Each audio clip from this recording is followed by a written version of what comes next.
વિસદૈ કલા ન ચ કિંચન કાંચન મસ્તિ ગુરો ધૃતમેવ વિદેહિ કૃપામ સહજામ ભવ શંકર દેશિક મે શરણમ ભવ શંકર દેશિક મે શરણમ. જય સિયારામ. જય સિયારામ. જય સીતારામ. તો જય આપણે સિયારામ. ગઈકાલે 400 500. અરે સોરી 500. હું તો 400 ખોલીને બેઠો છું. 555 જવાનું છે. 500 555 એમ. સોરી હું તો 400. ઓકે. તો ગઈકાલે આપણે 555 સુધી જોયું હતું. જીવન નેવ સદા મુક્ત કૃતાર્થો બ્રહ્મ વિત્તમ उपाधिनाशाद ब्रह्मैव सन ब्रह्माप्येति निर्द्वयम्. ऐसा ब्रह्म ज्ञानी जीता हुआ भी सदा मुक्त और कृतार्थी ही है. शरीर रूप उपाधि के नष्ट होने पर वह ब्रह्म भाव में स्थित हुआ ही अद्वितीय ब्रह्म में लीन हो जाता है. તો જે અહીંયા આગળ કહ્યું તું, આગળ પણ કહ્યું કે એ જે બ્રહ્મવેત્તા છે તે શિવ સ્વરૂપ છે. આ વાત ચાલતી હતી આપણે. અને તે પછી બીજ આ છેલ્લો શ્લોક કરે, બરાબર તમારી 555, કે આવો જે બ્રહ્મ જ્ઞાની છે, જે પોતાના લક્ષ્ય અને અલક્ષ્ય બંનેથી પર, લક્ષ્ય એટલે મુક્તિ, એ લક્ષ્ય દરેક માનવનું છે, અને જેનું કોઈ લક્ષ્ય નથી એવું એ બંનેને છોડી અને આ બ્રહ્મ વેત્તા જે પુરુષ પોતાના આત્મભાવની અંદર જ સ્થિત રહ્યા કરે છે, એ કાયમનો શિવ સ્વરૂપ છે એમ કહ્યું. એ વાત હતી. અને એના સંદર્ભમાં હવે અહીં આગળ આ વાત કરી છે કે આવો જે બ્રહ્મ જ્ઞાની શિવ સ્વરૂપ જે છે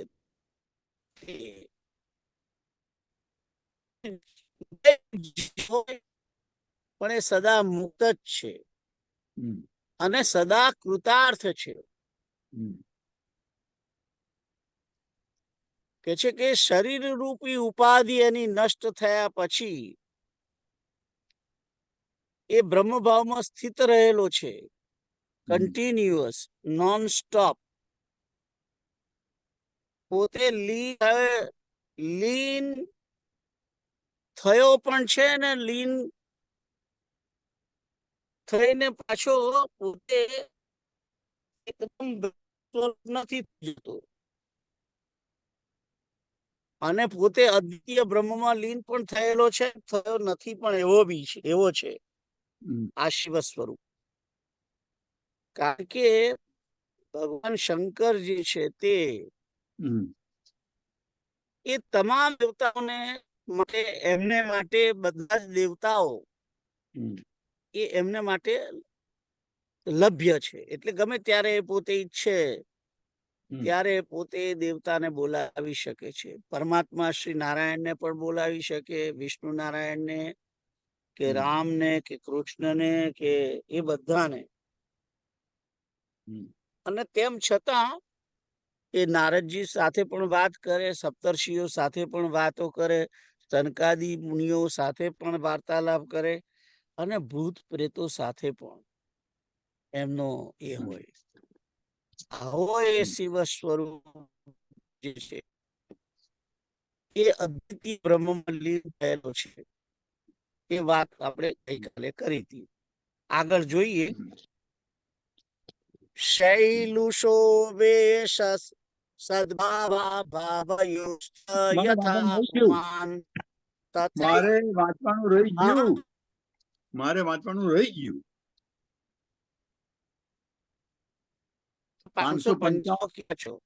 मारे Sorry. वाचन ऐसा ब्रह्मज्ञानी जीता हुआ भी सदा मुक्त कुतार्थी है। शरीर रूप उपाधि से नष्ट होने पर वह ब्रह्म भाव में स्थित हुआ ही अद्वितीय ब्रह्म में लीन हो जाता है। जिस प्रकार किसी पद पर आसीन सैनिक, न्यायाधीश, इंजीनियर, डॉक्टर आदि अपने पद त्याग के बाद साधारण मनुष्य मात्र ही रह जाता है, उसी प्रकार शरीर रूपी उपाधि के त्याग से वह शरीरधारी न रहकर ब्रह्म मात्र ही रह जाता है। ऐसा व्यक्ति ही ब्रह्मज्ञानी कहलाता है, जो मुक्त एवं कृतार्थ है। शरीर में आत्मभाव के रहते कोई मुक्त नहीं हो सकता। मुक्त पुरुष की स्वचेतना आत्मा उसी समष्टि चेतन ब्रह्म में लीन हो जाती है, उसकी भिन्नता समाप्त हो जाती है। यदि अद्वैत की स्थिति है, यही अद्वैत की स्थिति है। जहां से आया था वहीं पुनः पहुंच जाता है। यात्रा की समाप्ति हो जाती है, लक्ष्य की प्राप्ति हो गई, व्रत पूरा हो गया। सीताराम।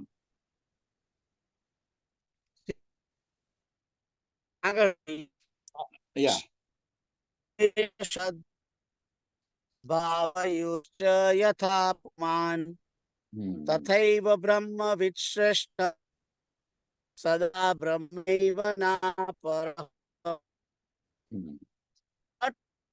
विचित्र विन्यास ये अथवा के अभाव में भी पुरुष ही है, ऐसे ही ब्रह्मविद्या उपाधि युक्त हो या उपाधि मुक्त सदा ब्रह्म ही है और कुछ नहीं। तो कैसे के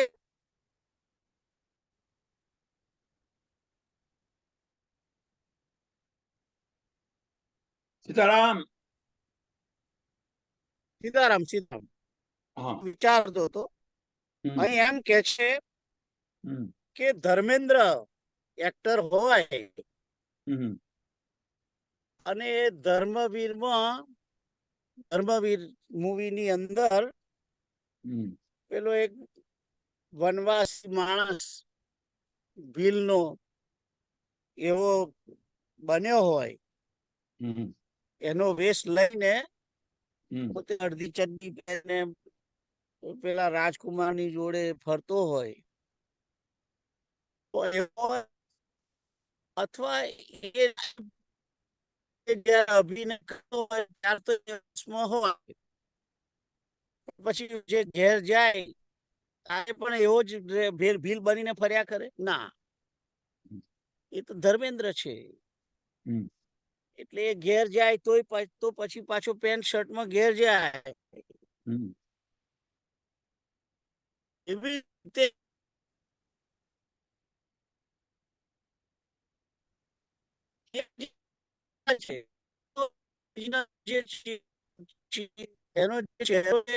એનું જે શરીર છે, એનું જે નામ છે એ ધારણ કરે. ભલે સંજીવ કુમાર હોય મૂવીની અંદર, પણ એ પછી ઘેર જાય તો હરિભાઈ કહેવાય. એ રીતે તો કે છે કે બ્રહ્મવેત્તા પુરુષ ઉપાધિ યુક્ત, એટલે કે એનો દેહ હોય જોડે, પોતે હોય, ઉપાધિ હોય. ઉપાધિ મુક્ત અને ઉપાધિ યુક્ત એમાં બે વસ્તુ છે. ઉપાધિ યુક્ત એટલે કે એ પોતે બ્રહ્મ સ્વરૂપ બી થયેલો હોય અને બ્રહ્મ સ્વરૂપ ઉપાધિયુક્ત એટલે કે દેહ જોડે હોય, એનો દેહ હોય અને એનું નામ હોય, એ બધું એ જાણતો પણ હોય કે મારું નામ ફલાણું છે એમ. અને બ્રહ્મભાવની અંદર પણ છે, એટલે પોતે પોતાને આત્મા જ માને છે, એટલે ઉપાધિ મુક્ત પણ છે. આવો જે વ્યક્તિ છે એ સદા બ્રહ્મ જ છે, કારણ કે એણે પોતાના આત્માનું જ હવે ઓળખી લીધો છે.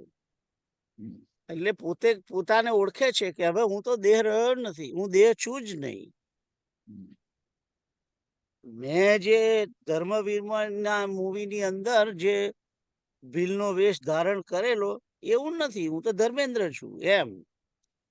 એટલે કે મેં પહેલા જે હું બધા ભલે લગ્ન કર્યું કે બ્રહ્મચારી હતો કે પછી ગૃહસ્થાશ્રમમાં ગયો, સંન્યાસ લીધો, આ બધુંય, અને અનેક લોકોની સાથે મિત્રતાઓ કરી, મારા સંબંધીઓ બધુંય, આ બધો ત્યાગ કરી સંન્યાસી થયા પછી હું જ્ઞાન પ્રાપ્ત કરી અને હવે હું મુક્ત થયો છું અને હું પોતાના આત્મ સ્વરૂપમાં સ્થિત થયો છું. એ આત્મ સ્વરૂપમાં હવે સ્થિત થયેલો છું. હવે હું પાછો ના જાય. એને પોતાને ખબર પડી ગઈ કે હું આત્મા છું. એટલે પછી ભલે ને એનું શરીર હોય, પણ એ પોતે પોતાની અંદર તો એ બ્રહ્મ સ્વરૂપ જ હોય, કારણ કે એને પોતાના આત્માની અંદર બ્રહ્મ તત્વની અનુભૂતિ કરેલી છે. તો એ સદા બ્રહ્મ સ્વરૂપ જ છે એમ કે છે, બીજું કઈ છે નહીં એમ. તો આ વિશે તમે વાંચો. सीताराम। સીતારામ। नट जैसे विचित्र वेश विन्यास धारण किए रहने पर अथवा उसके अभाव में भी पुरुष ही है, वैसे ही ब्रह्मवेत्ता उपाधि युक्त हो अथवा उपाधि मुक्त सदा ब्रह्म ही है और कुछ नहीं। नट का कार्य करने वाला नट कहलाता है, जो उसकी उपाधि है, वास्तव में वह मनुष्य ही है। इसी प्रकार शरीरधारी अपने को शरीर समझता है, जो उसकी उपाधि मात्र है, वास्तव में तो वह आत्मा ही है। ब्रह्मवेत्ता भी शरीरधारी तो होता ही है, किंतु वह इसे अपना स्वरूप नहीं मानता, वह आत्मा को ही अपना स्वरूप मानता है। शरीर को अपनी उपाधि मात्र मानता है अथवा इसे निवास के रूप में घर मात्र मानता है, जिसके न रहने पर भी वह अवश्य रहता है। सीताराम। સીતારામ। આગળ જઈએ। यत्र क्वापि विशीर्णं सत् पर्णमिव तरोर्वपु पतनात् ब्रह्मीभूतस्य यत्ते प्रागैव हि तच्चित् अग्निना दग्धं। जहां तहां गिरे हुए वृक्ष के सूखे पत्तों के समान ब्रह्मीभूत यति का शरीर कहीं भी गिरे, वह तो पहले ही चैतन्याग्नि से दग्ध हुआ रहता है। तो કહે છે કે આજે જે બ્રહ્મ ભાવની અંદર લીન થયેલો જ્ઞાની પુરુષ છે, એનું કેવું હોય છે? એનું જીવન વૃક્ષના સુખા પાન જેવું હોય છે। વૃક્ષનું સુકાયેલું પાન જે છે એ એની અંદર હવે કોઈ રસ નથી અને સુકાઈ ગયું છે, એટલે પછી એ પડેલું હોય નીચે જમીન પર। આમ તો વૃક્ષ પર રહી શકે નહીં. એ પાન સુકાઈ જાય તો જનરલી રહી ના શકે, કારણ કે વાયુનું જે વાયુ આવે એનાથી અલગ થઈ જાય અને એ નીચે પડે. પછી એ પાનું ગમે તે વાયુ જેમ લઈ જાય એમ એમ એમ જાયા કરે. અને એનું કારણ શું છે? કારણ કે એ પાનની અંદર જે રસ હતો એ રસ હવે સુકાઈ ગયેલો છે, એટલે એકદમ હલકું થઈ ગયેલું છે. અને એ રસ સુકાઈ ગયો શાથી? કોઈ બી કારણસર, કે રસ મળતો બી બંધ થઈ ગયો અને પછી પાન સુકાઈ ગયું, એ રીતે. તો આ જે બ્રહ્મ જ્ઞાની પુરુષ છે એની અંદરની વાસના રૂપી રસ સુકાઈ જાય છે. અને સૂર્યની ગરમી જેમ પાંદડાને સૂકવી દે છે, તેમ એ જ્યારે પોતાના આત્માને ઓળખે છે, એ આત્માના ચૈતન્ય, એના ચિત્તકણ જે છે એ જ્ઞાન રૂપી અગ્નિથી એ કહે છે કે દગ્ધ થયેલું રહે છે. એટલે કે એ સૂકું ને સૂકું રહે છે. જ્ઞાન જે છે એ અગ્નિ છે, અને એ અગ્નિથી પેલું વાસનાઓ સુકાઈ ગયેલી છે બ્રહ્મ જ્ઞાનીની. એટલે પછી એની અંદર ફરી બીજો વાસનાનો રસ હવે જાગતો નથી, અને પોતે પોતાના આત્મ સ્વરૂપમાં રહેલો હોવાથી એ જેવી રીતે આકાશ જેવી રીતે પાંદડું શરીર પોતાના વૃક્ષથી છૂટું પડી નીચે પડી જાય છે, એમ એનો આત્મા એ શરીરથી અલગ થઈ જાય છે. શરીરનું જે અંતઃકરણ છે એ અંતઃકરણને આત્માની એનર્જી તો મળે છે, પણ એ અંતઃકરણનું જે માયા જે છે, માયારૂપી રસ શરીરનો, એ માયા ટોટલી મરી પરવારેલી હોય છે. એટલે એનું કોઈ પણ શરીરનું અંગ કામ કરતું નથી. એટલે ગમે ત્યાં, જેમ પેલું વાયુ પાંદડાને લઈ જાય એમાં શરીર ગમે ત્યાં ભટક્યા કરે છે. ખ્યાલ આવ્યો? એની ટોટલી જે દશા છે જ્ઞાનીની, આત્મરસની અંદર લીન થયેલો જે જ્ઞાની છે તેની વાત કરીએ છીએ, એ સુખા પાંદડા જેવી જ હોય છે. એ ઈશ્વર જ્યાં લઈ જાય ત્યાં જાય. જેમ પેલું વાયુ જેમ પાંદડાને લઈ જાય એમ આ દેહને જ્યાં લઈ જાય હોય ત્યાં લઈ જાય. એનું જે થવું હોય એ થાય. એ પછી કોઈ જગ્યાએ સળગતો અગ્નિ હોય એમાં એ પાંદડું ઓટોમેટિક જઈને પડીને સળગી જાય. એમ આ જ્ઞાની પુરુષ જે છે એનો દેહ પણ કોઈ વાર બળવાનળનો દાવાનળનો અગ્નિ વનમાં લાગ્યો હોય ને એવો એ વનમાં ફરતો હોય તો એનો અગ્નિ એને બાળી નાખે છે શરીરને, તેમ છતાં એને કોઈ અસર થતી નથી. અને આ જે વાત મેં હમણાં કહી તમને કે દાવાનળની અગ્નિ એના શરીરને બાળી નાખે છે, એ વાત બનેલી છે ઋષભદેવના જીવનની અંદર. ભગવાન ઋષભદેવ જે છે, જે નાભી રાજા અને મેરુ દેવીના પુત્ર ભગવાન ઋષભ, જે જૈનોના પ્રથમ તીર્થંકર કહેવાય છે, તે એમણે પણ પોતાના દેહને મુક્ત કર્યો આત્માથી, અને પછી એમનું શરીર જે છે આ રીતે દાવાનળની અંદર સળગી જાય છે. તો આ તમે હવે વાંચો. સીતારામ. સીતારામ. जहां तहां गिरे हुए वृक्ष के सूखे पत्तों के समान ब्रह्मीभूत यति का शरीर कहीं भी गिरे वह तो पहले ही चैतन्याग्नि से दग्ध हुआ रहता है.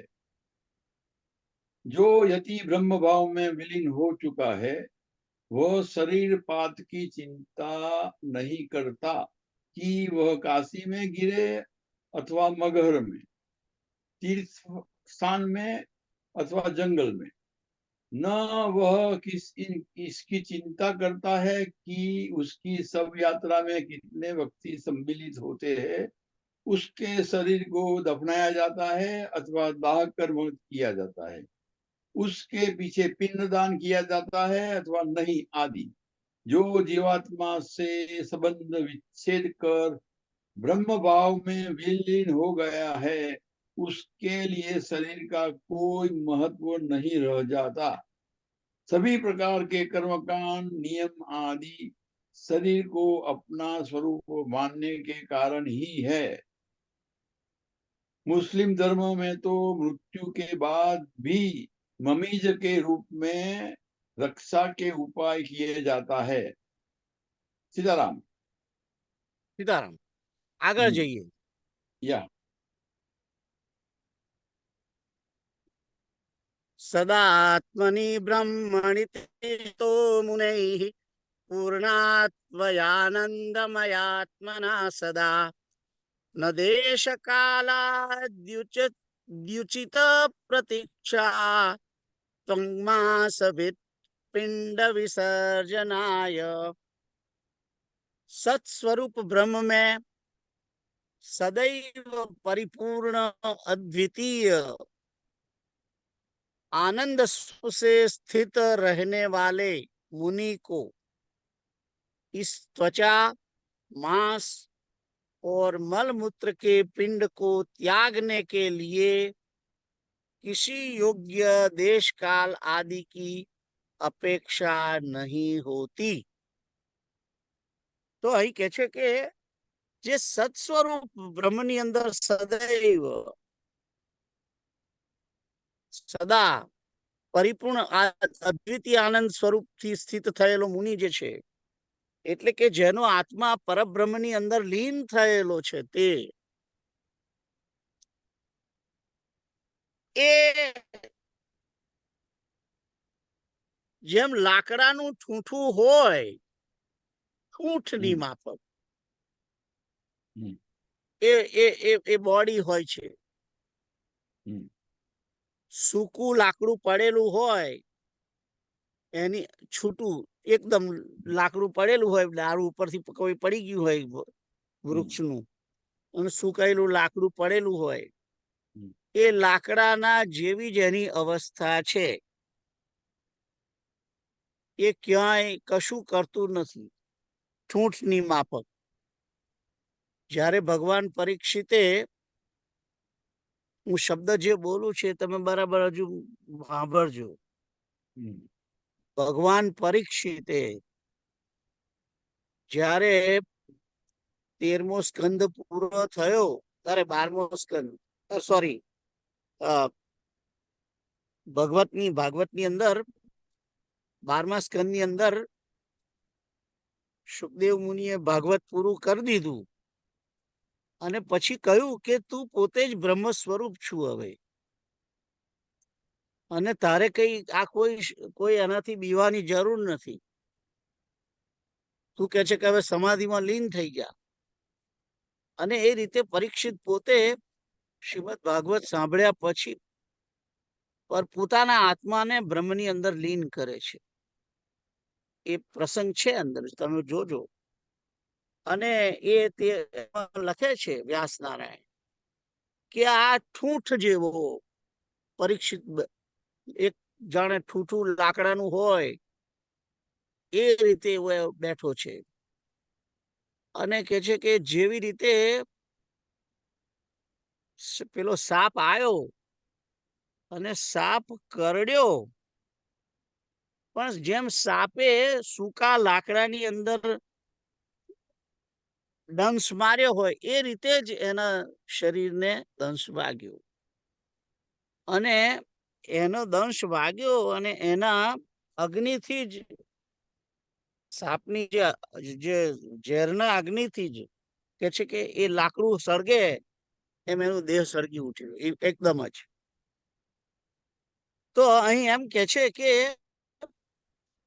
આ જે દેહ બ્રહ્મરૂપ થયેલો છે, એને પોતાનો શરીર ત્યાગવા માટે કોઈ દેશકાળની અપેક્ષા નથી કે હું કાશીમાં જઈને મરું, કે હું ઉત્તરાયણની અંદર હવે મરું, એવું નથી.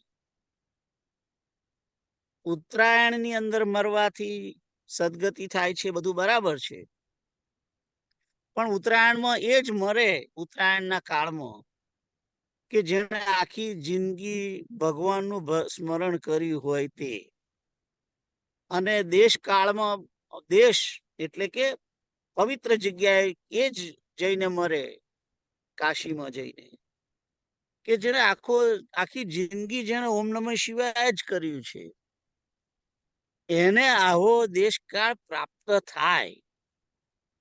માણસ પોતે જાતે દેશકાળ બ્રહ્મભાવમાં લીન થયેલો છે, એને દેશકાળ પ્રાપ્ત કરવાની જરૂર જ નથી.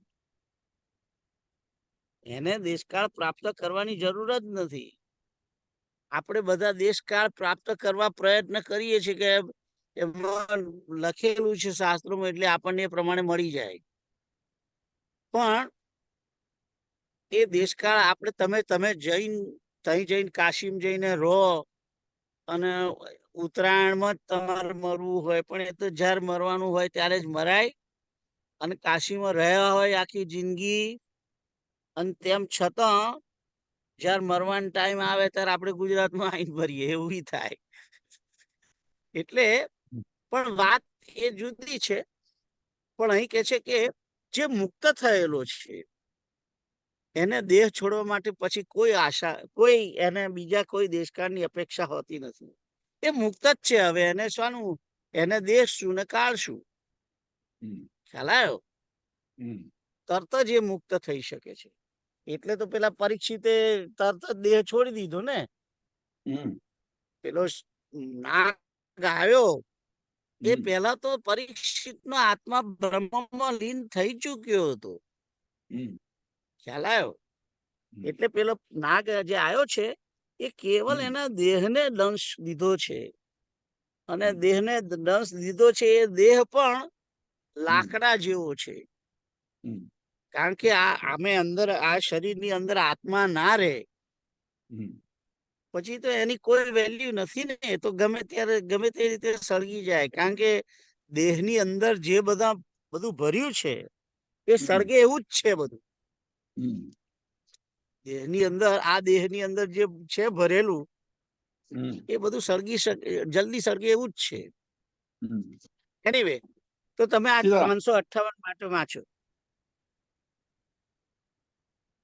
सत स्वरूप ब्रह्म में सदैव परिपूर्ण अद्वितीय आनंद स्वरूप से स्थित रहने वाले मुनि को इस त्वचा मांस मल मूत्र के पिंड को त्यागने के लिए कोई योग्य देश काल आदि की अपेक्षा नहीं होती. जो मुनि आत्मज्ञान को उपलब्ध हो गया है तथा ब्रह्म भाव में स्थित है, उसे शरीर त्यागने के लिए किसी शुभ स्थान व समय की प्रतीक्षा नहीं करनी पड़ती कि काशी में देह त्याग किया अथवा उत्तरायण में ही त्याग किया जाए, दिन में ही जाए आदि. ये विधि विधान शरीर को अपना स्वरूप समझने वालों के लिए है. आत्मा को अपना स्वरूप मानने वाले इन नियमों से पार हो जाते हैं. हाँ, तो એવું કહેવાય કે તમે તમારું બોડી ડોનેટ કરી દો. સીતારામ. સીતારામ. આગળ જઈએ. 559. દેહસ્ય મોક્ષો ન દંડસ્ય કમંડલો अविद्या हृदय ग्रंथि मोक्षो मोक्षो यतस्ततः. क्योंकि मोक्ष हृदय की अविद्या रूप ग्रंथि के नाश को ही कहते हैं. इसीलिए देह अथवा दंड कमंडलू के त्याग का नाम मोक्ष नहीं है. तो कहे छे के હૃદયની અંદર જે અવિદ્યા છે, અવિદ્યા રૂપી ગ્રંથિ, અવિદ્યા એટલે કે અજ્ઞાન, અને અજ્ઞાન શું છે? અજ્ઞાન અને અવિદ્યા બંને એક જ વસ્તુ છે. એના કારણે જ આ શરીરની અંદર અહંકાર અને જગતના પ્રપંચની અંદર મોહ અને દેહાત્મ બુદ્ધિ હોય છે. અને જ્યારે જ્ઞાન પ્રાપ્ત થાય છે અને વ્યક્તિ, અહીં જુઓ, આપણે અત્યારે જે કરીએ છીએ આમાં એ જ્ઞાન નથી. આનાથી જ્ઞાન નથી મળ્યું આપણને કોઈને, મને ને તમને બંનેને. આ માહિતી પ્રાપ્ત થઈ છે.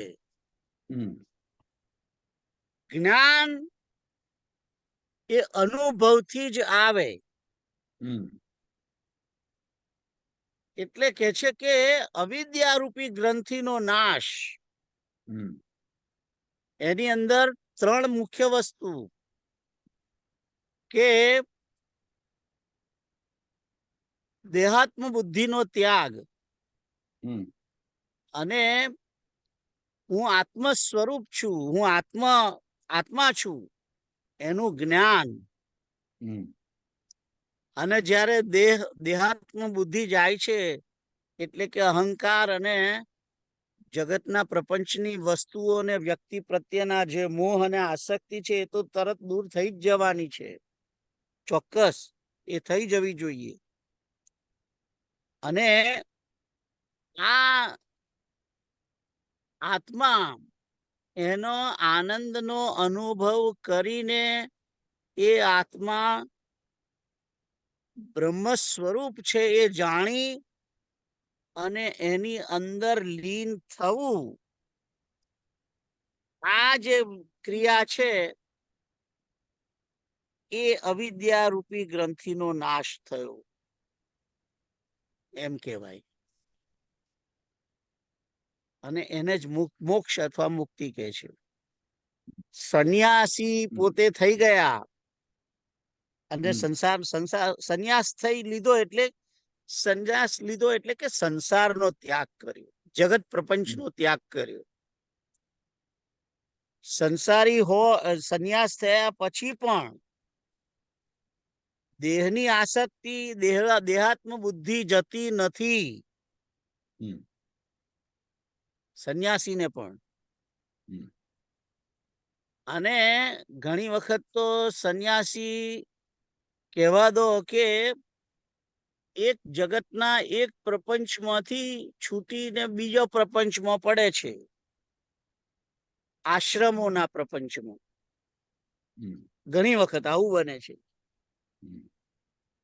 અને સંન્યાસ થયા લીધા પછી પણ એને પછી વધારે જ્ઞાન થાય અને કઈક અને પોતે દંડ અને કમંડલ ત્યાગી દે અને મોક્ષના માટે કે હવે તો મારે દંડે નથી રાખવો ને કમંડલ પણ નહીં.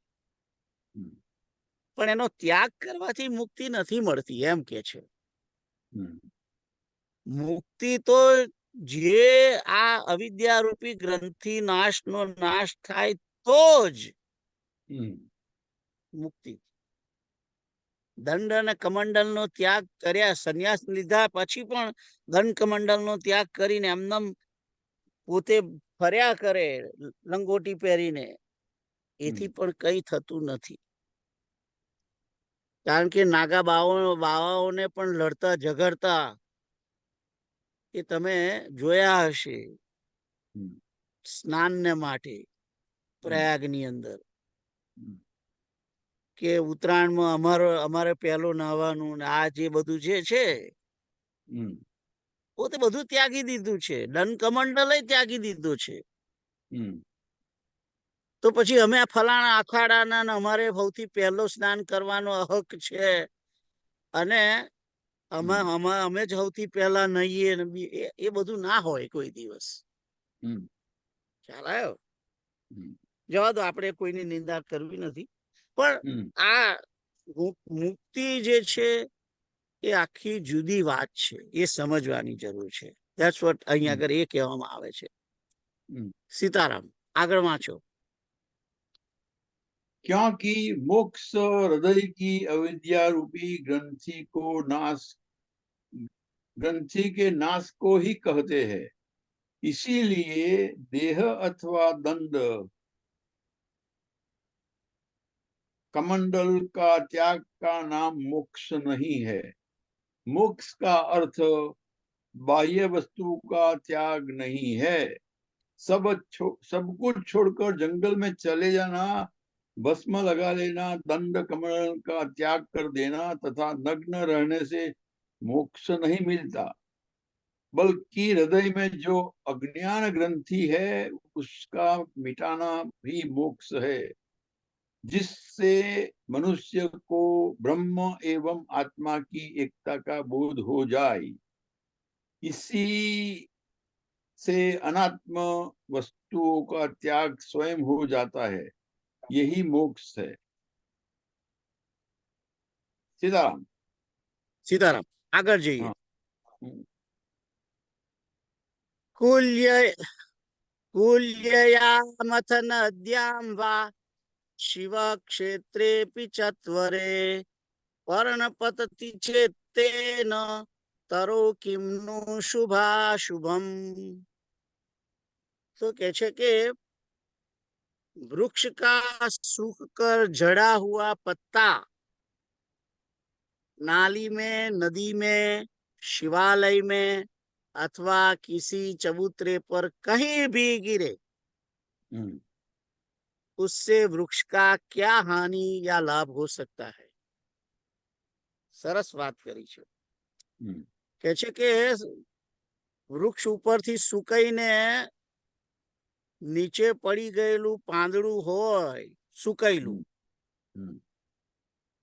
ए वरसादना ने पवन ने कारणे नाळामां पड़े के नदी में जाए अथवा तो शिवालय नी अंदर उड़ी न जाए कि कोई चबूतरा पर पड़े, एनाथी वृक्षने शुं हानि? कशी हानि नहीं। वृक्षनु कोई शुभ अशुभ थतुं नथी। एवी रीते मुक्त थयेलो जे पुरुष छे, ज्ञानी, जेनो आत्मा ब्रह्मनी अंदर लीन थयेलो छे, एने एनु शरीर गमे त्यां जाय, ए गमे ते जग्याए जईने पड्યું रहे, एनाथी एना आत्माने कोई नुकसान छे नहीं। ए तो पोते एनो आत्मा तो क्यारनोय ब्रह्मनी अंदर लीन थई गयेलो छे। आ वृक्षना પાંદડાની જેમ એ ગમે તઈ જાય એનું શરીર, એ પછી વેશ્યાલયની ના બારણે જઈને ઊભું રહે કે સ્મશાનના ની અંદર ચંડાલની ત્યાં જઈને એની ખીચડી ખાય, એથી એનો પેલાનો આત્મા, પેલો આત્મા અપવિત્ર નથી થઈ જતો કે ગંગાજીની અંદર એ શરીર પડે એનાથી એનો પેલાનો આત્મા પવિત્ર નથી થતો, કારણ કે શરીરથી આત્મા અલગ થઈ ચૂક્યો છે અને એ આત્મા પોતાના બ્રહ્મની અંદર, બ્રહ્મ તત્વ ની અંદર પ્રવેશી ચૂક્યો છે, એનું એકત્વ પામી ચૂક્યો છે। એટલે એના દેહના ગમે તે જાય, ગમે ત્યાં એની ગમે તે પરિસ્થિતિ હોય, એનાથી એને એના આત્માને કોઈ શુભ કે અશુભ થતું નથી। सीताराम। वाचो। वाचो। वृक्ष का सुख कर जड़ा हुआ पत्ता नाली में, नदी में, शिवालय में अथवा किसी चबूतरे पर कहीं भी गिरे, उससे वृक्ष का क्या हानि लाभ हो सकता है। आत्मा ही मनुष्य का वास्तविक स्वरूप है, जो देह त्याग के बाद उससे अलग होकर भी जीवित रहता है। इसीलिए मृत्यु आत्मा की नहीं होती तथा शरीर से उसका केवल संबंध विच्छेद होता है। इसीलिए शरीर कहीं भी गिरे, आत्मा को उससे कोई अंतर नहीं पड़ता। जिस प्रकार मालिक के घर छोड़ देने पर वह घर की चिंता नहीं करता कि उसका बाद में क्या होता है, ऐसे ही आत्मा को शरीर की चिंता नहीं होती। આપણે આપણે કબીરનું એક ભજન નતું કે મુર્દા હે કશું હતું ને? આ બધું બધું મળદું જ છે એમ. યા યા યા પણ એને આને એ તો કે છે કે આ બધું મૃત સમાન છે એમ કે છે. માયાનું વર્ણન કરે છે. યા યા બધાએ મરવાનું છે, એ એક વાત છે એમાં કે બધાએ મરવાનું છે એમ, એ વાત એમાં કરેલી છે એ સોંગમાં. સીતારામ. આગળ જઈએ. પત્રસ્ય પુષ્પસ્ય ફલસ્ય નાશવદ દેહેન્દ્રિય પ્રાણધિયામ વિનાશઃ નૈવાત્મનઃ સ્વસ્ય સદાત્મકસ્યા गंधाकृतेर्वृक्षवदस्ति चैष। वृक्ष के पत्ते फूल और फलों के समान नाश तो जीव के देह, इंद्रिय, प्राण और बुद्धि आदि का ही होता है। सदा आनंद स्वरूप स्वयं आत्मा का नाश कभी नहीं होता। वह तो वृक्ष के समान नित्य निश्चल है। કે છે કે વૃક્ષ ઉપરથી પાંદડા પડે, ફૂલ પડે અને ફળ પણ નીચે પડી જાય, અને એ પડેલું નીચે પડેલું પાંદડું કે પુષ્પ કે ફળ એ અંતે નાશ પામવાનું, ડિટરિયોરેટ થઈને ખલાસ થઈ જવાનું. એવી રીતે આ જીવનો જે દેહ, ઇન્દ્રિય, પ્રાણ અને બુદ્ધિ, ઇન્ક્લુડિંગ અંતઃકરણ, એનો પણ નાશ જ થવાનો છે. અને એ જે એનો નાશ થાય છે, પરંતુ એની એ દેહની અંદર રહેલા આત્માનો નાશ થતો નથી. આત્મા તો અવિનાશી છે. આત્મા તો એ દેહમાંથી નીકળીને બીજે ચાલ્યો જાય છે. મુક્ત આત્માનો જે આત્મા છે, મુક્ત પુરુષ જ્ઞાનીનો આત્મા બ્રહ્મની અંદર લીન થઈ જાય છે, એની અંદર સમય જાય છે. અને એ જેવી રીતે મોટા સમુદ્રની અંદર ઘડાનું પાણી રેડી દો અને ઘડાનું પાણી સમુદ્રના પાણીની અંદર કેવું મિક્સ થઈ જાય અને સમુદ્ર બને, અને ઘડાનું પાણીનું પોતાનું અસ્તિત્વ જતું રહે છે, પણ ખરેખર જતું નથી, કે પોતે સમુદ્ર બની ગયો છે. એવી રીતે આત્મા જે છે એનો નાશ થતો નથી. એ પોતે બ્રહ્મ સ્વરૂપ થયેલો છે, એ પોતે બ્રહ્મ બની ચૂક્યો છે. એટલે જેવી રીતે વૃક્ષો ઉપરથી ફળ ફૂલ આ બધું પડે, પણ વૃક્ષ તો ઉપર એ તો ઉપર જે ઊભું છે ઊભું જ રહેલું છે, નિશ્ચલ. એમ આત્મા તો અવિનાશી જ છે, એનો નાશ થતો નથી. દેહનો નાશ થઈ જશે દેહમાંથી મુક્ત થયા પછી, પણ આત્માનો નાશ થતો નથી. વાંચો હવે તમે. અંશ રહેવાનો રહેવાનો રહેવાનો રહેવાનો રહેવાનો ભાઈ. सीताराम। सीताराम। वृक्ष के पत्ते, फूल और फलों के समान नाश तो जीव के देह, इंद्रिय, प्राण और बुद्धि आदि का ही होता है। सदानंद स्वरूप स्वयं आत्मा का नाश कभी नहीं होता। वह तो वृक्ष के समान नित्य निश्चल है। आ सरखामणी वृक्षની આપી છે એ થોડી ટૂંકી નથી પડતી? શું કહ્યું? આ વૃક્ષ કયું છે? વૃક્ષ છેલ્લો કયું? વહ તો વૃક્ષ કે સમાન નિત્ય નિશ્ચલ હે. હવે મને લાગે છે કે અહીંયા આગળ વૃક્ષનું ઉદાહરણ, પાણાનું ઉદાહરણ બરોબર પડશે, પણ વૃક્ષને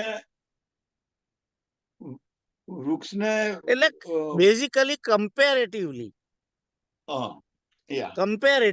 કહેલું છે કે પાંદડું છૂટું થઈ જાય, પાંદડું ફળ ને જે પુષ્પ પડી જાય અને એ કોવાઈ જાય, પણ એ કોવાઈ જાય છે, પામી જાય છે, પણ વૃક્ષ તો ત્યાંનું ત્યાં હોય છે, એમ કહેવા માંગે છે. એટલે બેઝિકલી એમ કહેવા માંગે છે કે આત્માથી દેહ જેવો છૂટો પડે છે, એટલે એ આત્મા એ દેહનો દેહ છે, ઇન્દ્રિય છે, પ્રાણ, આ બુદ્ધિ, એ બધાનો નાશ થઈ જાય છે તરત જ, એમ કે છે. હા, બસ બસ. સીતારામ. એટલે એને એકદમ અવિનાશી જોવાનું નથી વૃક્ષને. વૃક્ષે નાસ્તો પામવાનું છે, પણ એક દાખલો આપ્યો છે ખાલી. हाँ, जिस प्रकार वृक्ष सीताराम निश्चल रहता है, हाँ वाचो वाचो सीताराम आगे आगे 562 या प्रज्ञान घन इत्यात्म लक्षणम सत्य सूचकम अनुद्यौपाधिकस्यैव कथयन्ति विनाशनम। प्रज्ञान घन, यह आत्मा का लक्षण ही उसकी सत्यता का सूचक है।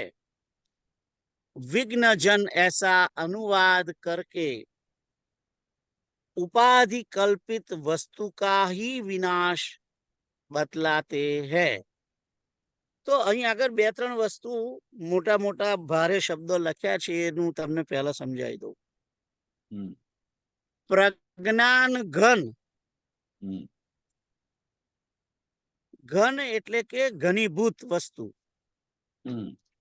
અને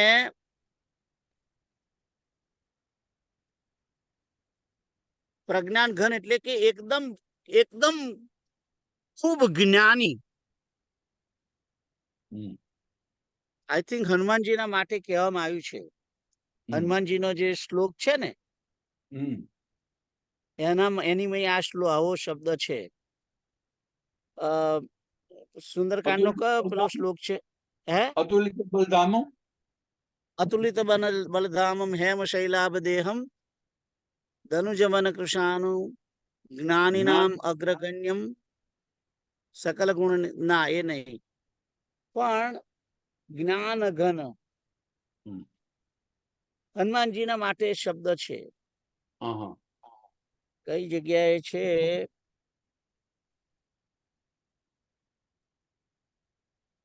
જ્ઞાન ઘન એટલે કે બહુ ખૂબ જ્ઞાની, એમ. જ્ઞાનનું ઘનીભૂત સ્વરૂપ જ આત્મા છે, એમ કે છે. જ્ઞાન એટલે કે ચેતન, ચેતના, અને જ્ઞાન એટલે કે જે સમજણ છે, તે સમજણ.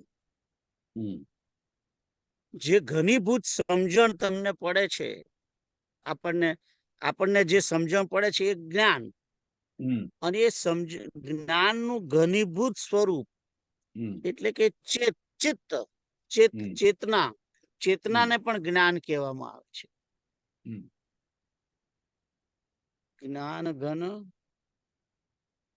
શામાં છે અતુલિત? ના, એમાં નથી.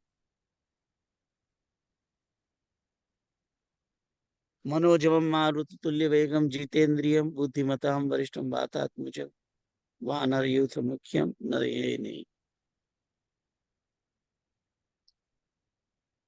જ્ઞાન ઘન.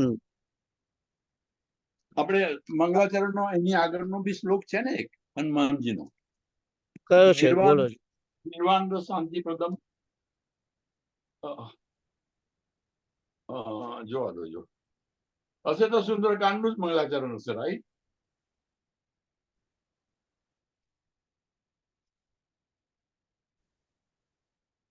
નાન્યા સ્પૃહા રઘુપતે હૃદય સ્મદીએ. ના, એમાં નથી. ના, એ નહીં. એ તો પેલા એનો શ્લોક. સીતારામ ગુરુગ્રામ પુણ્યારણ્ય બિહારીનો વંદે વિશુદ્ધ વિજ્ઞાન. ના, એમાં નથી.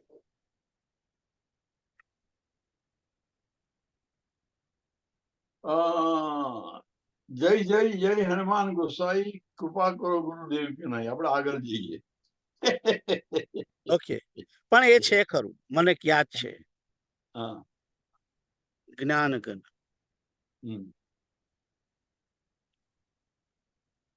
હા, અને પછી છે શબ્દ છે વિઘ્નજન. વિઘ્નજન એટલે કે જ્ઞાની માણસો, વિદ્વાનો એમ. અને અહીં કે છે કે પ્રજ્ઞાન ઘન યહ આત્મા કા લક્ષણ. આત્માનું લક્ષણ શું છે? પોતે ચિત્ત સ્વરૂપ છે, જ્ઞાન ઘન છે, એ એનું લક્ષણ છે. જેમ આનંદ સ્વરૂપ છે એ એનું લક્ષણ છે આત્માનું, એવી રીતે ચિત્કણ આનંદ ઘન એ આત્માનું લક્ષણ છે. उसकी सत्यता का सूचक है. કે છે કે આ પ્રજ્ઞાન ઘન જે નિત્ય જ્ઞાન સ્વરૂપ છે આત્મા, આત્મા નિત્ય જ્ઞાન સ્વરૂપ છે એ તો તમને ખબર છે ને. એટલે આત્મા જે છે નિત્ય જ્ઞાન સ્વરૂપ જે છે તે નિત્ય છે. નિત્ય એટલે જ સત્ય. એટલે કે આત્માની અંદર જે જ્ઞાન છે એ કાયમનું છે, નિત્ય છે. અને નિત્ય છે એટલે એ સત્યતાનું સૂચક છે. સત્યતાનું સૂચક, સત્ય એટલે કે જે બદલાય નહીં તેવું, કાયમ એવું ને એવું રહે. જ્ઞાન આત્માનું જે લક્ષણ જ્ઞાન છે તે ક્યારેય જ્ઞાન બદલાય નહીં, એ જ રહે.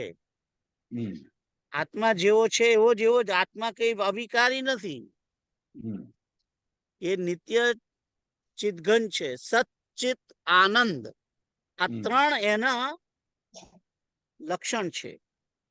સત ચિત આનંદ. સત એટલે સત્ય, નિત્ય. ચિત્ત, પેલું જે સત શબ્દ છે એ પછીના બે જે શબ્દો છે એની જોડેનો છે. નિત્ય જ્ઞાન સ્વરૂપ છે અને નિત્ય આનંદ સ્વરૂપ છે. સત્ય નિત્ય ચેતન. સત્ય એટલે કે નિત્ય, એ નિત્ય ચેતન પણ છે એટલે કે જ્ઞાન સ્વરૂપ છે, અને સત્ય એ નિત્ય આનંદ સ્વરૂપ પણ છે એમ. તો અહીં એમ જ કે છે કે વિજ્ઞાનીઓ જે છે, જે જ્ઞાની પુરુષો છે, એ સમજે છે કે આ આત્મા જ્ઞાન સ્વરૂપ જ છે. અને એવો અનુવાદ, એવું વર્ણન કરી અને ઉપાધિ કલ્પિત વસ્તુ એટલે કે દેહ, એનો જે પોતાનો દેહ છે તે એ એમ જ સમજે છે કે મારો દેહ તો વિનાશ થવાનો છે, પણ આત્મા સત્ય છે, આત્મા નિત્ય છે, આત્મા જ્ઞાન સ્વરૂપ છે, આત્મા આનંદ સ્વરૂપ છે, આવું સમજે છે. આ જે મોટું અઘરું વાક્ય છે એનો અર્થ છે. ખ્યાલ આવ્યો? ઉપાધિ કલ્પિત વસ્તુ કા એટલે કે એનો પોતાનો દેહ ઉપાધિ, એને દેહને કારણે જ ઉપાધિ છે ને.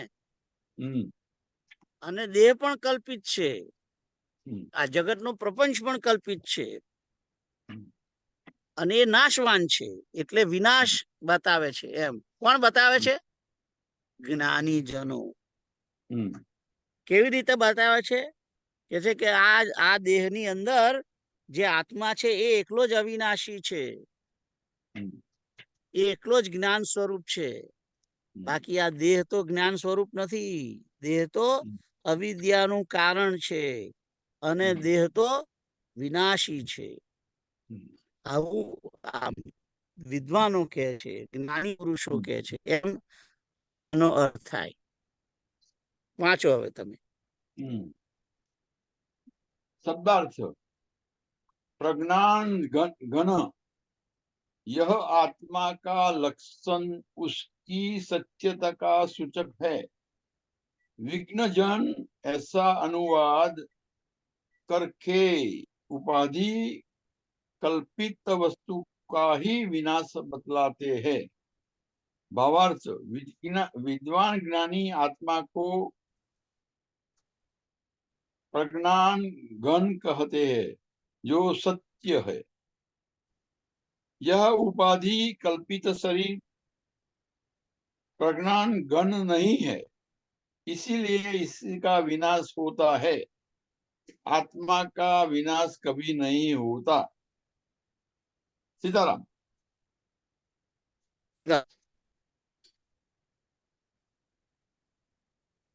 આગળ જોઈએ 563.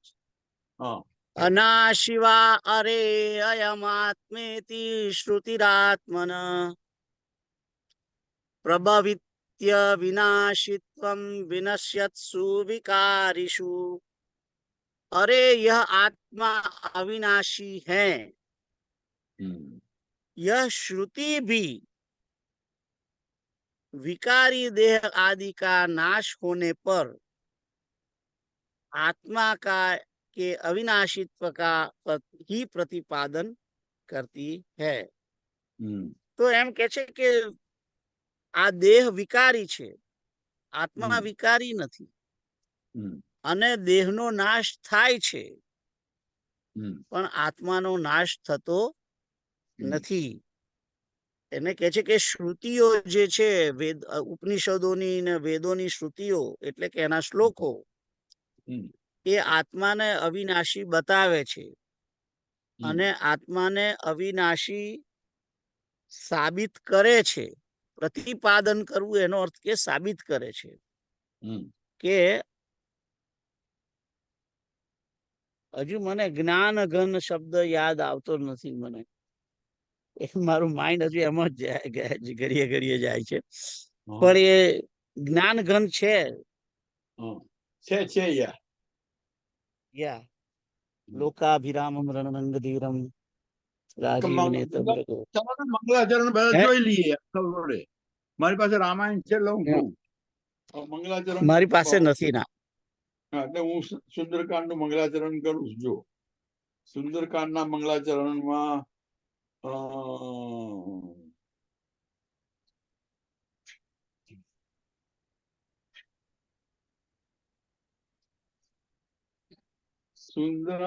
સુંદરકાંડ ના મંગલાચરણમાં યન માયા